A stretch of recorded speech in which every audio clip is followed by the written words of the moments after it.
మరింత పారదర్శకంగా ఉండడం కోసం, జవాబుదారీతనం పెంచడం కోసం మన గౌరవ ఉప ముఖ్యమంత్రి గారు మన ఊరు పనితీరు అని ప్రతి గ్రామంలో కూడా ఉపాధి హామీ ఎంత ఖర్చు అయింది, ఎలా ఖర్చు అయింది, సామాజిక జరిగాక ఏమేమి జరిగే దాంట్లో ఇవన్నీ తెలియపరచడం కోసం ప్రతి గ్రామంలో కూడా మన ఊరు పనితీరు పేరుతో ఒక పారదర్శక గోడలాగా ఏర్పాటు చేసి అందరికీ తెలియజేయాలనుకుంటే ఇలా మొట్టమొదటి మన రాష్ట్రంలో ఇక్కడ నుంచి అన్ని గ్రామాల్లో జరిగేటట్టు ఏర్పాటు చేయడం జరిగిందమ్మా. ఇక్కడ మీరు చూసుకుంటే మీ ఊళ్ళో ఎన్ని అవకాశాలు ఉన్నాయి, ఎంతమంది జాబ్ కార్డులు ఉన్నారు, 1426 జాబ్ కార్డులు ఉన్నారు, 1089 మంది పనిచేశారు పోయిన సంవత్సరంలో.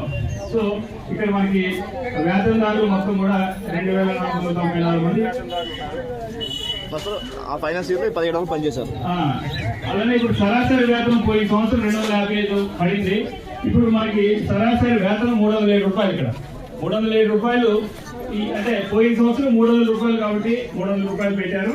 ఈ సంవత్సరం నుంచి సరాసరి వేతనం మీకు 307 రూపాయల వరకు మీరు పని చేసుకోవచ్చు. కాబట్టి అందరూ వినియోగించుకోండి. మీకు ఎప్పుడైనా ఏదైనా సందేహాలు ఉంటే ఇక్కడ చూసుకుంటే మీకు ఎంత ఖర్చు అయింది, ఏం ఖర్చు అయింది తెలుస్తుంది.